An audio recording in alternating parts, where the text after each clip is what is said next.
الله الحمد لله نحمده ونستعينه ونستغفره ونؤمن به ونتوكل عليه ونعوذ بالله من شرور أنفسنا ومن سيئات أعمالنا من يهده الله فلا مضل له ومن يضلله فلا هادي له ونشهد أن لا إله إلا الله وحده لا شريك له ونشهد أن محمدًا عبده ورسوله أما بعد فإن خير الحديث كتاب الله وخير الهدي هدي محمد صلى الله عليه وسلم وشر الأمور محدثاتها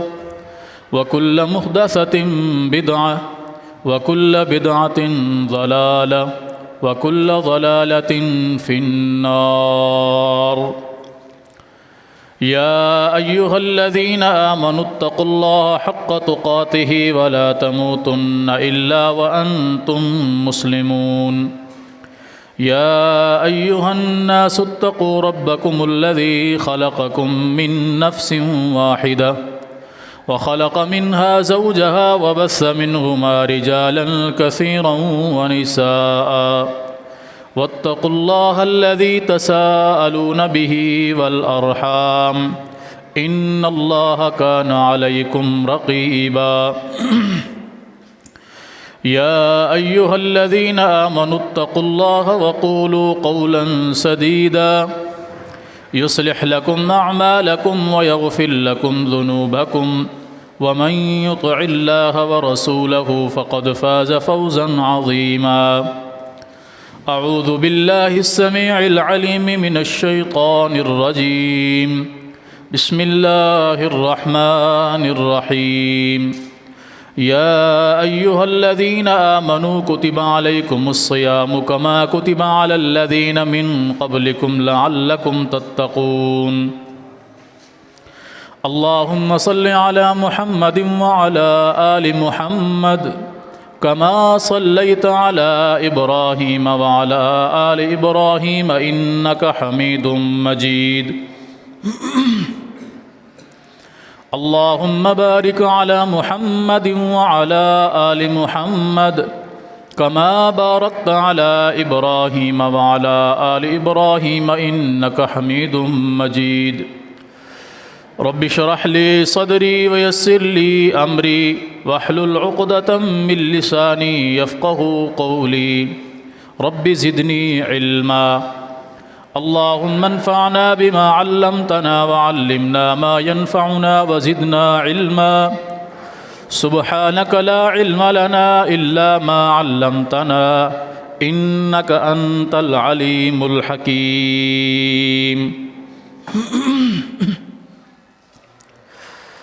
ہر قسم کی حمد و ثنا اللہ جل جلالہ کے لیے، بے شمار بے حد و حساب درود و سلام ہوں امام الانبیاء، امام الہدیٰ، امام المتقین، امام الاولین والآخرین، جناب محمد الرسول اللہ صلی اللہ علیہ وآلہ وصحبہ وسلم کی ذات گرامی پر۔ رمضان المبارک کا مہینہ عن قریب انشاءاللہ ہم پر سایہ فگن ہونے والا ہے۔ اللہ یہ ماہ مقدس ہماری زندگیوں میں ضرور لائے اور ہمیں اس کی قدر و منزلت جاننے، پہچاننے اور اس کو اپنانے کی توفیق بھی نصیب فرمائے۔ یقین جانیں بڑے خوش نصیب لوگ ہوتے ہیں وہ کہ جن کی زندگی میں رمضان المبارک کا مہینہ آئے اور وہ اس سے جی بھر کر مستفید ہوں، اور بڑے ہی بد نصیب ہیں وہ لوگ کہ جن کی زندگی میں یہ ماہ مقدس آئے مگر وہ اس سے مستفید نہ ہو سکیں۔ آپ کئی مرتبہ یہ حدیث سن چکے ہیں رسول اللہ صلی اللہ علیہ وسلم کی کہ آپ صلی اللہ علیہ وسلم ایک دفعہ ممبر پر چڑھنے لگے، آپ نے فرمایا آمین، آپ نے پھر قدم رکھا، پھر فرمایا آمین، پھر قدم رکھا، پھر فرمایا آمین۔ صحابہ کرام رضوان اللہ علیہم اجمعین کی عادت تھی کہ جب وہ کبھی اس طرح کا معاملہ دیکھتے کہ جو پہلے کبھی نہیں دیکھا ہوتا تھا، اس پر وہ ضرور استفسار کرتے کہ یہ ایسا کیوں کیا گیا، یعنی آج سے پہلے تو کبھی ایسا نہیں ہوا، آج ایسا کیوں ہوا، کیوں آمین آمین کہا گیا۔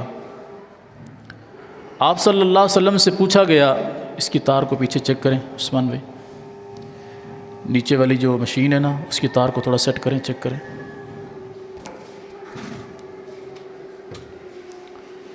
پوچھا اللہ کے رسول صلی اللہ علیہ وسلم، آپ نے پہلے کبھی اس طرح نہیں کہا کہ آپ نے آمین آمین کہا ہو، آج آپ نے پہلی مرتبہ آمین آمین کہا ہے، اس کی وجہ کیا ہے؟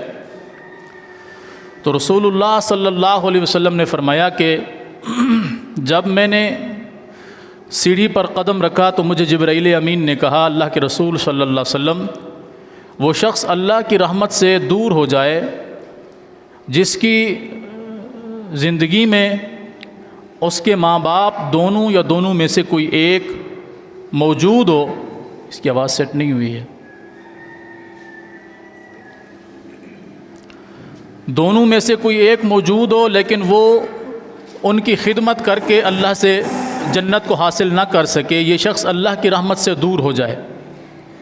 تو میں نے کہا آمین، واقعتاً یہ شخص اللہ کی رحمت کے قابل نہیں ہے کہ جس کے ماں باپ موجود ہوں، دونوں یا دونوں میں سے کوئی ایک، لیکن یہ اللہ کی رحمت کو حاصل نہ کر سکے، یہ شخص اللہ کی جنت میں جانے کے قابل نہیں ہے۔ اس کا مائک نکال کے ڈائریکٹ مشین میں لگا لیں۔ فرمایا کہ جب میں نے پھر قدم رکھا تو جبرائیل امین نے کہا، اللہ کے رسول صلی اللہ علیہ وسلم، وہ شخص بھی اللہ کی رحمت سے دور ہو جائے جس کی زندگی میں رمضان المبارک کا مہینہ آئے لیکن وہ آپ پر درود نہ پڑھے، جس کی زندگی میں رمضان المبارک کا مہینہ آئے لیکن وہ اس میں اللہ کو راضی کر کے جنت کو حاصل نہ کر سکے، یہ شخص بھی اللہ کی رحمت سے دور ہو جائے۔ میں نے کہا آمین، واقعتاً یہ شخص بھی اللہ کی جنت میں جانے کے قابل نہیں ہے۔ اور تیسری سیڑھی پر قدم رکھا تو جبرائیل امین نے کہا، اللہ کے رسول صلی اللہ علیہ وسلم، وہ شخص بھی اللہ کی رحمت سے دور ہو جائے جس کے سامنے آپ کا نام نامی اس میں گرامی آئے اور وہ آپ پر درود نہ پڑھے۔ تو میں نے کہا آمین، یہ شخص بھی اللہ کی رحمت کے قابل نہیں ہے، اللہ کی جنت میں جانے کا مستحق نہیں ہے کہ جس کے سامنے میرا نام آئے اور وہ مجھ پر درود نہ پڑھے۔ یہ تین بد دعائیں دیں جبرائیل علیہ السلام نے، اور ان تینوں بد دعاؤں پر آمین کہا آمنہ کے لال، مکہ کے در یتیم جناب محمد الرسول اللہ صلی اللہ علیہ وسلم نے۔ جبرائیل امین کی بد دعا میں کوئی شک نہیں ہے، اور آپ صلی اللہ علیہ وسلم کے آمین کہہ کر اس پر مہر لگا کر اس کی قبولیت کو پہنچنے میں کوئی شک نہیں ہے۔ اب میں اور آپ ہم اپنا محاسبہ کریں کہ ہم کیا کر رہے ہیں۔ اگر ہمارے والدین موجود ہیں تو ہمارا ان کے ساتھ کیسا رویہ ہے، والد ہے یا والدہ، ہم ان کے ساتھ کس طرح کا رویہ رکھ رہے ہیں، ہم اس کو دیکھیں۔ اور اسی طرح بس ٹھیک ہے، کچھ بہتر ہو گئی، چھوڑ دیں۔ رمضان المبارک ہماری زندگی میں آتا ہے، ہم نے اس سے کیا حاصل کیا ہے؟ کئی رمضان ہماری زندگیوں میں گزر چکے ہیں، آنے والا آئے، اللہ اس کو ہماری زندگی میں لائے۔ جو گزر چکے ہیں ہم نے اس سے کیا حاصل کیا ہے؟ کیا ہم نے رمضان المبارک کی قدر و منزلت جانی، اپنی آخرت کی کوئی تیاری کی، اپنے گناہوں کی بخشش کا کوئی سامان تیار کیا، اپنے رب کو راضی کرنے کا کوئی سامان تیار کیا؟ اگر کر لیا تو الحمدللہ، اور اگر نہیں کیا اور یقیناً ہم اس میں سستی کر چکے ہیں تو اس سے بڑی افسوس کی بات کوئی نہیں ہے۔ رسول اللہ صلی اللہ علیہ وسلم کی زندگی میں جب کبھی رمضان المبارک کا مہینہ آنے والا ہوتا، آپ صلی اللہ علیہ وسلم خود بھی تیاری پکڑ لیتے اور اپنے گھر والوں کو بھی تیاری پکڑاتے، یعنی انہیں بھی اس بات کے لیے تیار کرتے کہ رمضان المبارک کا بابرکت مہینہ آ رہا ہے، اس کی راتوں میں قیام کرنا ہے، اس کے دن میں روزہ رکھنا ہے، اللہ کا خوب ذکر و اذکار کرنا ہے، اللہ سے خوب تقوی اور ڈر خوف یہ حاصل کرنا ہے، اللہ رب العالمین کی خشیت کو اپنے دل میں بٹھانا ہے، اللہ کی راہ میں مال خرچ کرنا ہے، اور جو کچھ نیکی کے کام ہیں ان کو کر گزرنا ہے۔ آپ خود بھی تیاری کرتے اور اپنے گھر والوں کو بھی اس کے لیے تیار کرتے، لیکن ہماری بد نصیبی یہ ہے کہ ہم رمضان المبارک کا مہینہ آتا ہے تو ہم اس کو کاروبار کا مہینہ بنا لیتے ہیں۔ جو دکاندار حضرات ہیں، کسی بھی قسم کی دکان ہو، جو چیزیں رمضان المبارک میں استعمال ہونے والی ہوں، اللہ کا لاکھ لاکھ شکر ہے کہ ہم اس کا ریٹ کئی گنا زیادہ کر دیتے ہیں۔ عموماً اگر وہ 50 روپے کی چیز ہے تو الحمدللہ ہم اس کو 200 تک تو لازمی کم از کم لے جاتے ہیں۔ کیوں؟ کاروبار کا مہینہ ہے۔ اس سے بڑی بے شرمی کی کوئی بات نہیں ہے کہ جس ماہ مقدس میں لوگوں نے اللہ کی عبادت کرنی تھی، روزہ رکھنا تھا، ان کی اشیاء خورد و نوش ہم ان کی پہنچ سے، ان کی دسترس سے دور کر دیتے۔ کیوں؟ بس جی کاروبار کا مہینہ ہے۔ کاروبار کا مہینہ نہیں ہے، یہ اللہ کے لیے عبادت کا مہینہ ہے، جنت کو حاصل کرنے والے کاروبار کا مہینہ ہے، دنیا کے کاروبار کا مہینہ نہیں ہے۔ اور 100 روپے کی چیز 200 روپے میں، 400 روپے میں بیچ کر پھر ہمیں جلدی بھی ہوتی ہے کہ کہیں ہماری نماز نہ نکل جائے۔ وہ فروٹ ہوں، وہ ڈرائی فروٹ ہوں، وہ اسی طرح سبزیاں ہوں، گوشت ہو، کسی بھی قسم کی کوئی چیز جو انسان کے استعمال میں آنے والی شے ہو، ہم اس کا ریٹ کئی گنا بڑھا چڑھا کر اس کو استعمال کرتے ہیں۔ اور بلکہ بعض دفعہ ہم ایسا کرتے ہیں کہ رمضان آنے سے پہلے ہم اسٹاک کر لیتے ہیں۔ کمپنیاں بھی ہمیں کہہ رہی ہوتی ہیں کہ بھائی یہ مال ابھی اسٹاک کر لو، رمضان میں نہیں ملنے والا۔ کیا خیال ہے؟ ابھی آفر چل رہی ہے، سستا ملے گا آپ کو، رمضان میں یہ بہت مہنگا ہو جائے گا۔ تو ہم کہتے ہیں ٹھیک ہے، ہم سستے داموں لے لیتے ہیں، اپنے پاس اسٹاک کر لیتے ہیں، ذخیرہ اندوزی کر لیتے ہیں، اور پھر جب رمضان کا مہینہ شروع ہوتا ہے تو الحمدللہ ہماری چھری پہلے جو ہے ایک منہ سے کاٹنے والی ہوتی ہے، اب دونوں منہ سے کاٹنے والی ہو جاتی ہے، اور پھر دونوں منہ سے کاٹنے والی بھی کند منہ کر دیتے ہیں کہ کٹے بھی نہیں اور بندہ تڑپ تڑپ کر مرے۔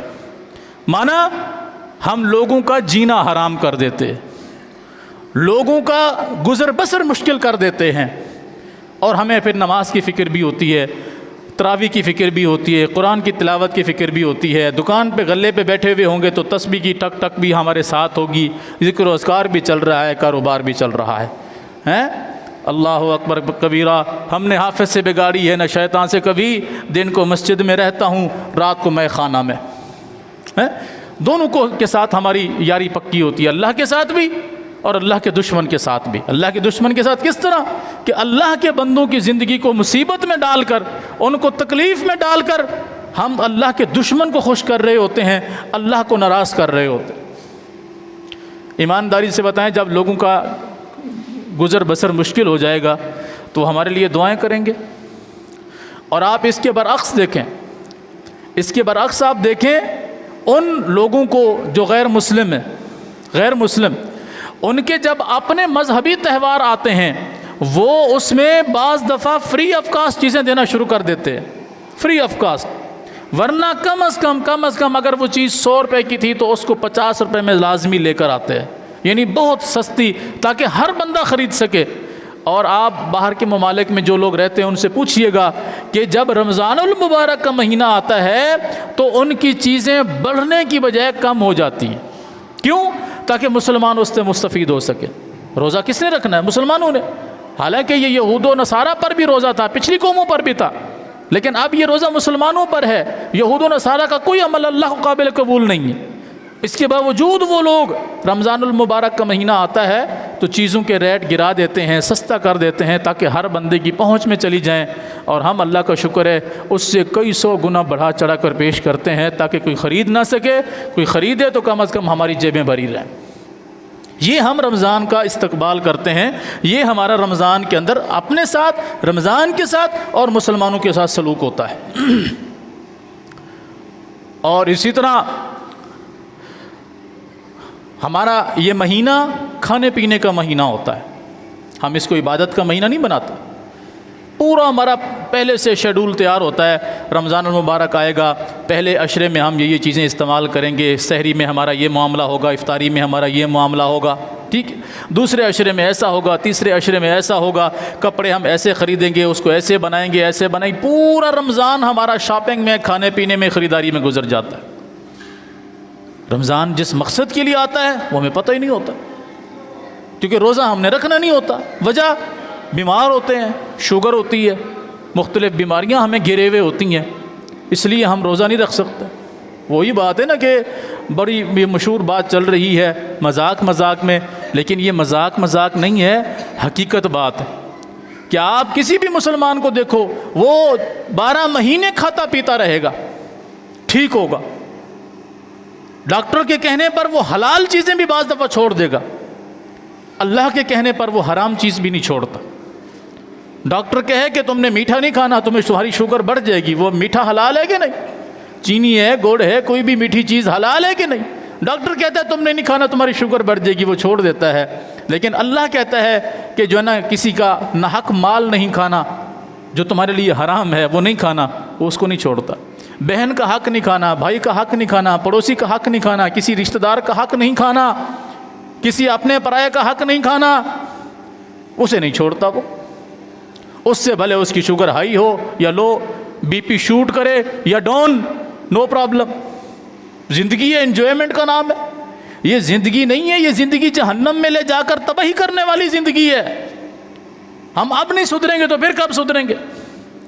اللہ کی حرام کردہ چیزوں کو وہ نہیں چھوڑ رہا، لیکن ڈاکٹر کے کہنے پر وہ اللہ کی حلال کردہ چیز کو بھی چھوڑ دیتا ہے۔ کیوں؟ کہ زندگی بچنی ہے۔ مجھے بتائیں ان حلال کردہ چیزوں کو چھوڑ کر انسان کتنے دن زندہ رہے گا؟ آخر مرنا ہے کہ نہیں مرنا؟ چند دن بیماری سے بچ جائے گا، لیکن مرے گا تو پھر بھی نا۔ اللہ کی حرام کردہ چیزوں کو جو وہ استعمال کر رہا ہے، وہ مرنا اس نے تب بھی ہے، لیکن اس کا لمحہ لمحہ جو گزر رہا ہے وہ اللہ کی نافرمانی میں گزر رہا ہے۔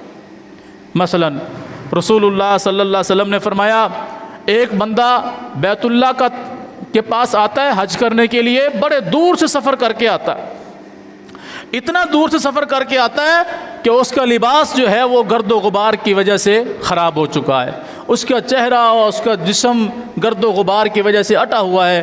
ایسے محسوس ہو رہا ہے کہ یہ بندہ کئی دنوں کا مسلسل پیدل سفر کر کے، دھول مٹی برداشت کر کے، تھکاوٹ سے جسم چور و چور ہے، جسم جو ہے وہ بالکل تھکا ٹوٹا ہوا ہے، اور یہ بندہ حج کرنے کے لیے آتا ہے۔ یہ بیت اللہ کے غلاف کو پکڑ کر کہتا ہے، یا ربی یا ربی یا ربی، مانا اے اللہ مجھے معاف کر دے، میرے گناہوں کو معاف کر دے، میری نیکیوں کو قبول کر لے، میری توبہ قبول کر لے، مجھے معاف کر دے، مجھ پر رحم فرما۔ نبی علیہ الصلوۃ والسلام نے فرمایا، اللہ کی طرف سے جواب آتا ہے، مطعمہ حرام، اس انسان کا اب تک کا کھانا پینا سارا کیا تھا؟ حرام کے مال کا۔ وَمَشْرَبُهُ حرام، اب تک جو اس نے پیا وہ بھی کیا تھا؟ حرام تھا۔ وَمَلْبَسُهُ حرام، جو لباس اس نے ابھی پہنا ہوا ہے وہ احرام کی شکل میں ہو یا اب تک جو پہنتا چلا آیا ہے، حرام، وہ بھی حرام کے مال کا ہے۔ وَغُذِيَ بِالْحَرَامِ، حتیٰ کہ پیدا ہونے سے لے کے اب تک اس کی جتنی پرورش ہوئی ہے وہ بھی ساری حرام کے مال پر ہوئی ہے۔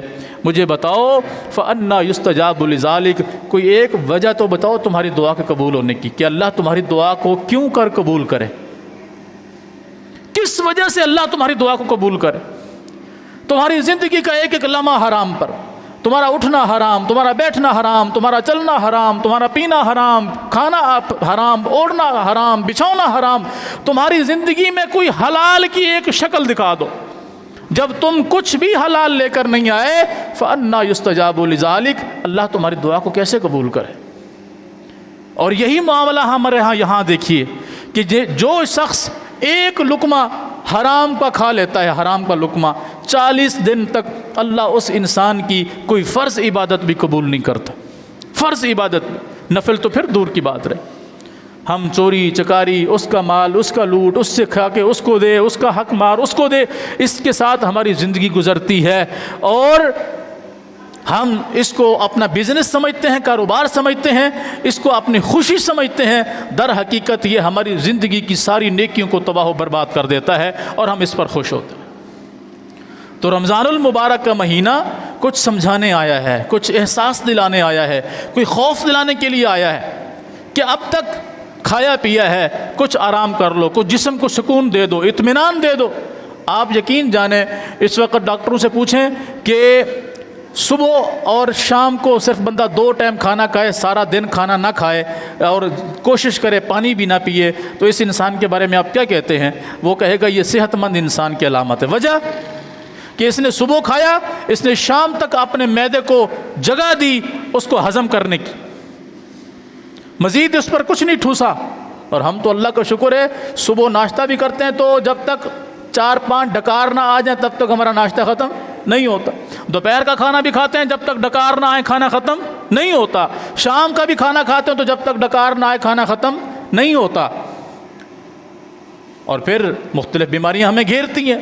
رمضان المبارک میں اللہ نے ایک شیڈول بنا دیا ہے کہ صبح آپ نے اذان سے پہلے جو کچھ کھانا پینا ہے، جتنا آپ کے نصیب میں ہے کھا پی لو، کھاؤ، لازمی کھاؤ، کہ تمہاری سحری کے اندر اللہ نے برکت ڈال دی ہے۔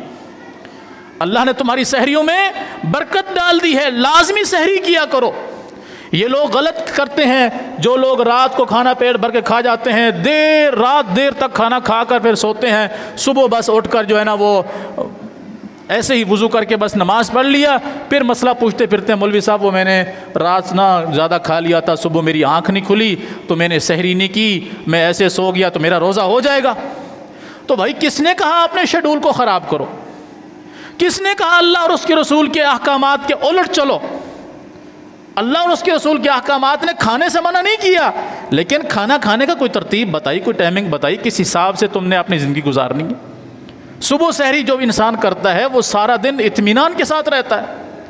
صبح اس نے کھانا کھا لیا، پانی پی لیا، جو چیز اللہ نے اس کے نصیب میں رکھی تھی اس نے کھا پی لی، اب وہ سارا دن اطمینان کے ساتھ رہے گا۔ جو کچھ اس نے صبح کھایا تھا معدہ اس کو اچھے طریقے سے ہضم کر چکا ہوتا ہے، شام تک اس کو بھوک بھی لگ چکی ہوتی ہے، پیاس بھی لگ چکی ہوتی ہے، اور شام کو پھر یہ افطاری کرتا ہے۔ نبی علیہ الصلوۃ والسلام نے فرمایا افطاری یہ کر رہا ہے اپنے فائدے کے لیے، اپنی پیاس بجھانے کے لیے، اپنی بھوک مٹانے کے لیے، لیکن اللہ اس پر خوش ہوتا ہے کہ اس وقت جس طرح روزے دار کو افطاری کے وقت کچھ مل جائے اس کو خوشی ہوتی ہے، اللہ اس کے اس عمل کو دیکھ کے بڑا خوش ہوتا ہے۔ کھانا تو میں نے کھایا، پانی میں نے پیا، لیکن خوش میرا رب ہو رہا ہے کہ یہ بندہ سارا دن میری وجہ سے بھوکا پیاسا رہا، میرے حکم کی وجہ سے بھوکا پیاسا رہا۔ اور بعض دفعہ ایسا ہوتا ہے کہ ہم روزے کی حالت میں بھی ہوتے ہیں، تب بھی ہمیں روزہ کوئی فائدہ نہیں پہنچا رہا ہوتا۔ نبی علیہ الصلوۃ والسلام نے فرمایا کہ جس بندے نے روزہ رکھ لیا، روزہ رکھنے کے بعد من لم یدع قول الزور وعمل به، روزہ رکھنے کے بعد یہ شخص جھوٹ بولنا نہیں چھوڑتا، یہ غلط کام کرنا نہیں چھوڑتا، یہ کوئی گناہ کا کام نہیں چھوڑتا، روزہ بھی رکھا ہوا ہے۔ فرمایا فلیس للہ ان یدع طعامہ وشرابہ، اللہ کو اس شخص کی کوئی پرواہ نہیں ہے یہ اپنے آپ کو بھوکا رکھے بھلے پیاسا رکھے۔ یہ اس جانور کی طرح گویا ہے کہ جس جانور کا آپ منہ باندھ دیں، اس کو کچھ بھی کھانے پینے نہ دیں، کھانا پینا ہر چیز اس سے دور کر دیں، اور اس کے منہ کو آپ باندھ دیں کہ یہ 24 گھنٹے بھوکا پیاسا رہے۔ اس انسان کی بھی وہی حالت ہے کہ اس نے صبح روزہ رکھ کر اپنا منہ تو بند کر لیا کھانے پینے سے، اپنی آنکھوں کو محفوظ نہیں رکھا، اپنی زبان کو محفوظ نہیں رکھا، اپنے کانوں کو محفوظ نہیں رکھا، اپنے ہاتھوں کو محفوظ نہیں رکھا، اپنے پاؤں کو محفوظ نہیں رکھا، اپنے دل کو محفوظ نہیں رکھا۔ یہ ساری چیزیں گناہ کے اندر استعمال ہو رہی تھیں، اور صرف اس کی زبان بند، منہ بند تھا کہ یہاں سے یہ کچھ کھا پی نہیں سکتا تھا، باقی اس نے کوئی کسر نہیں چھوڑی۔ نبی علیہ الصلوۃ والسلام فرماتے ہیں اللہ کو ایسے شخص کے بھوکا پیاسا رہنے کے علاوہ کوئی اللہ کو حاجت نہیں ہے کہ اس نے اپنے آپ کو بس صرف بھوکا پیاسا رکھا ہے اور اس کے پلے میں کچھ بھی نہیں ہے۔ تو میں توجہ کروں، آپ توجہ کریں کہ اب تک جو ہمارے رمضان گزرے تھے کہیں وہ ایسے تو نہیں گزرے تھے؟ اگر وہ ایسے گزرے تھے اللہ سے معافی مانگے، اور جو آ رہا ہے رمضان المبارک اس کو زیادہ سے زیادہ اس کے اندر نیکیاں سمیٹنے کی کوشش کریں۔ اس کے اندر ہم اپنی توجہ کریں، اپنے آپ کو بہتر بنائیں، تاکہ ہماری جو بقیہ زندگی ہے کتنی ہے ہم میں سے ہم نہیں جانتے۔ کتنے لوگ تھے جو گزشتہ رمضان المبارک میں ہمارے ساتھ تھے، یہاں دنیا بھر میں جہاں جہاں جو لوگ تھے پچھلے رمضان المبارک میں وہ زندہ تھے، آج وہ قبروں میں چلے گئے۔ اور ہم میں سے کتنے ہیں کہ جن کی زندگی میں یہ رمضان آئے گا، کتنے ہیں جن کو نصیب نہیں ہوگا۔ تو جن کو نصیب ہو ہمیں چاہیے کہ ہم اس سے کچھ فائدہ اٹھا لیں، اس کو ضائع نہ جانے دیں، ورنہ جبرائیل علیہ السلام کی بد دعا تو پکی ہے نا۔ آپ نے فرمایا کہ وہ شخص اللہ کی رحمت سے دور ہو جائے جس کی زندگی میں رمضان المبارک کا مہینہ آئے اور وہ اس سے کچھ حاصل نہ کر سکے۔ رمضان المبارک احساس دلانے کا نام ہے۔ جب بندہ سارا دن بھوکا پیاسا رہتا ہے، اسے اس بات کا احساس ہوتا ہے کہ اگر میں، حالانکہ میرے پاس کھانے پینے کی چیزیں موجود ہیں، میں اللہ کے حکم کی وجہ سے نہیں کھا پی رہا ہوں، اگر میں سارا دن بھوکا پیاسا ہوں تو مجھے احساس ہو رہا ہے کہ بھوک کی کتنی شدت ہوتی ہے، پیاس کی کتنی شدت ہوتی ہے، ایک انسان کو کھانے کی کتنی طلب ہوتی ہے، پینے کی کتنی طلب ہوتی ہے۔ اسے یہ احساس دلا رہا ہے رمضان کہ ان لوگوں کی طرف توجہ کرو جنہیں بعض دفعہ وقت پر کھانا پینا نہیں ملتا۔ کئی دن بعض دفعہ بعض لوگوں کو کھانا پینا نہیں ملتا، ان کے بچے بھوکے ہوتے ہیں، وہ خود بھوکے ہوتے ہیں، محنت مزدوری بھی کرتے ہیں، یا بعض دفعہ ان کی محنت مزدوری بھی نہیں ہوتی، سارا دن کام کاج بھی نہیں ملتا، بے روزگار ہوتے ہیں، ان کے گھروں میں کھانے پینے کے کچھ نہیں ہوتا۔ یہ رمضان ہمیں احساس دلاتا ہے کہ جس طرح تمہیں بھوک لگتی ہے، تمہیں پیاس لگتی ہے، اس کو بھی لگتی ہے جس کے پاس کچھ نہیں ہے۔ اچھا مجھے بتائیں، اللہ اگر چاہے ہر کسی کو عطا کر دے، کیا اللہ اس بات پر قادر نہیں ہے؟ اللہ چاہے تو ہر ایک کو سب کچھ عطا کر دے، اتنا عطا کر دے کہ وہ سوچ بھی نہ سکے۔ اللہ اس بات پر قادر ہے کہ نہیں؟ اللہ اس بات پر قادر ہے، لیکن پھر ہم ایک دوسرے کا احساس کیسے کریں گے؟ میں بھی ارب پتی، آپ بھی ارب پتی، ہر بندہ کروڑوں پتی ارب پتی ہو جائے تو مجھے بتائیں ہمارا کام دھندا پھر کون کرے گا؟ کیا خیال ہے؟ ہر بندہ تو خود اتنا امیر ہے کہ اس کو دوسرے کے پاس کام کرنے کی ضرورت نہیں ہے، تو معاملات زندگی کیسے چلے گا؟ کوئی کارپینٹر ہے، کوئی رنگ ساز ہے، کوئی مستری ہے، کوئی مزدور ہے، کوئی معلم ہے، کوئی ٹیچر ہے، کوئی کچھ ہے، تو ہم ایک دوسرے کے کام آ رہے ہیں، ایک دوسرے کے ساتھ کام آ رہے ہیں، ایک دوسرے کے ساتھ معاونت کر رہے ہیں، بھلے اس کی مزدوری لے رہے ہیں، تب زندگی کا پہیہ چل رہا ہے۔ جب ہر بندہ ہی پیسے والا ہو جائے گا، اس کو دوسرے کے پاس کام کرنے کی ضرورت ہے نہیں ہے۔ اللہ نے یہ جو معاملات رکھے ہیں، کسی کو امیر، کسی کو غریب، کسی کو تنگ دست، کسی کو جو ہے وہ خوشحال، کسی کو چھوٹا، کسی کو بڑا، کسی کو کچھ بنایا، یہ اس لیے بنایا ہے تاکہ ہم ایک دوسرے کا احساس کر سکیں، ایک دوسرے کے ساتھ مل کر زندگی گزار سکیں۔ عورت ہے، مرد ہے، چھوٹا ہے، بڑا ہے، امیر ہے، غریب ہے، کسی قوم برادری سے ہے، کسی کنبے قبیلے سے ہے، یہ صرف اس وجہ سے ہے تاکہ ہم ایک دوسرے کا احساس کر سکیں۔ اور رمضان کا مہینہ بھی یہ احساس دلانے کے لیے آتا ہے، لیکن افسوس کی بات یہ ہے کہ ہم اس میں فرعون ابن فرعون بن جاتے ہیں، کہ جدی پشتی ہم فرعون بن جاتے ہیں، ہمارا لہجہ عجیب ہو جاتا ہے، ہماری آنکھیں جو ہے وہ اوپر چلی جاتی ہیں، ہم بندے کو بندہ ہی نہیں سمجھ رہے ہوتے۔ ہوتا کیا ہے رمضان کا مہینہ؟ تو رمضان کے آنے سے پہلے جتنے دن رہ گئے ہیں، اللہ ہمیں وہ نصیب فرمائے، ہمیں تیاری کرنے کی توفیق دے کہ تاکہ یہ رمضان یہ تو چلا جائے گا مگر ہم ضائع نہ ہو جائیں۔ جس نے رمضان کو ضائع کر دیا، رمضان کا کچھ نہیں بگڑے گا، اس نے خود در حقیقت اپنے آپ کو ضائع کر دیا۔ ورنہ دیکھیں نا، نبی علیہ الصلوۃ والسلام نے فرمایا الصوم جنہ، روزہ ڈھال ہے جہنم سے بچنے کے لیے۔ میدان جنگ میں مجاہد کے پاس اس وقت کیا ہوتی تھی؟ ڈھال، تیر، تلوار کا وار بچانے کے لیے ڈھال آگے کر دی جاتی تھی تاکہ اس وار سے بچایا جا سکے۔ تو روزے کو نبی علیہ الصلوۃ والسلام نے ڈھال قرار دیا کہ یہ آدمی کو، روزہ دار کو جہنم سے بچانے کا سبب بنتی ہے، اور یہ روزہ قیامت کے دن سفارش کرے گا اللہ کے ہاں کہ یا اللہ اس نے تیری خاطر کھانا پینا چھوڑ دیا، میں نے اسے کھانے پینے سے روک دیا تھا، اور یا اللہ اس نے سارا دن کچھ نہیں کھایا پیا، صرف تیری رضا کی خاطر، تو میری شفاعت اس کے حق میں قبول فرما، اس کے گناہوں کو معاف فرما۔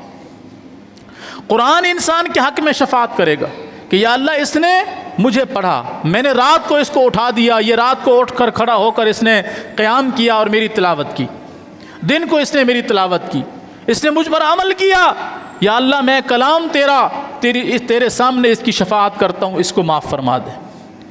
ایمانداری سے بتائیں، جس انسان کی شفاعت روزہ کر دے، جس انسان کی شفاعت قرآن کر دے، رات کا قیام کر دے، اللہ اکبر کبیرہ، اس انسان کے لیے بھلا خوش نصیبی کے علاوہ کچھ ہو سکتا ہے؟ ورنہ یہی قرآن، یہی روزہ، یہی نمازیں انسان کے مخالفت میں بھی کھڑی ہوں گی۔ نبی علیہ الصلوۃ والسلام نے فرمایا، صحیح مسلم میں حدیث ہے، فرمایا کہ قرآن حجت لک او علیک، یاد رکھنا قیامت کے دن قرآن یا تمہارے حق میں گواہی دے گا یا تمہاری مخالفت میں گواہی دے گا۔ حجت لک او علیک، قرآن یا تو تمہارے حق میں گواہی دے گا، جس کے حق میں قرآن گواہی دے دے وہ کامیاب ہوگا، او علیک، یا ایسا بھی ہوگا کہ قرآن تمہاری مخالفت میں گواہی دے گا، یا اللہ اس نے مجھے ضائع کر دیا۔ جیسے کہ سورہ فرقان کو آپ پڑھیں، 19ویں پارے میں اللہ رب العالمین کیا فرماتے ہیں؟ وقال الرسول یا ربی ان قوم اتخذوا هذا القرآن مہجورا، اس دن رسول گواہی دیں گے کہ اے اللہ یہ میری قوم ہے جس نے قرآن کو پس پش ڈال دیا تھا، جس نے قرآن کو چھوڑ دیا تھا، جنہوں نے قرآن کا مذاق اڑایا تھا، جنہوں نے قرآن کو نہیں سمجھا تھا، جنہوں نے قرآن کے مطابق زندگی نہیں گزاری تھی۔ اے اللہ یہ میری قوم ہے۔ کون قوم کے خلاف گواہی دے رہے ہیں؟ رسول۔ کس بنا پر؟ قرآن کو پس پش ڈالنے کی وجہ سے۔ اور پھر قیامت کے دن قرآن بھی کہے گا کہ یا اللہ یہی وہ لوگ ہیں جنہوں نے مجھے پس پش ڈال دیا تھا۔ تبھی رسول اللہ صلی اللہ علیہ وسلم نے فرمایا حجت لک او علیک، یاد رکھنا قرآن یا تو تیرے حق میں گواہی دے گا یا تیری مخالفت میں گواہی دے گا۔ جس کے حق میں قرآن گواہی دے گا اس سے بڑا خوش نصیب کوئی نہیں ہے، جس کی مخالفت میں قرآن گواہی دے دے گا اس سے بڑا بد نصیب کوئی نہیں ہے۔ اللہ تعالی ہمیں رمضان المبارک کے آنے سے پہلے پہلے اس کی تیاری کرنے کی توفیق دے، ہمیں اپنے گناہوں کی معافی مانگنے کی توفیق دے، ہمیں بہتر بننے کی توفیق دے، نماز 5 وقتہ کی توفیق دے، قرآن کی تلاوت کے ساتھ اللہ ہمیں جوڑ دے۔ اللہ ہمیں روزے کی اہمیت کو سمجھتے ہوئے اس کو صحیح معنوں میں اس کا حق ادا کرنے کی اللہ ہمیں توفیق دے۔ اللہ ہمیں اپنے غریبوں، اپنے مسکینوں، اپنے پڑوسیوں، اپنے رشتہ داروں کے حقوق اور ان کے ساتھ ہمدردی کے ساتھ پیش آنے کی اللہ توفیق دے۔ اللہ ہمارے حالات کو بہتر کر دے، ہماری پریشانیوں کو دور کر دے، ہماری دنیا اور آخرت کو بہتر بنا دے۔ اقول قولی ھذا واستغفر اللہ لی ولکم ولسائر المسلمین وما توفیق الا باللہ۔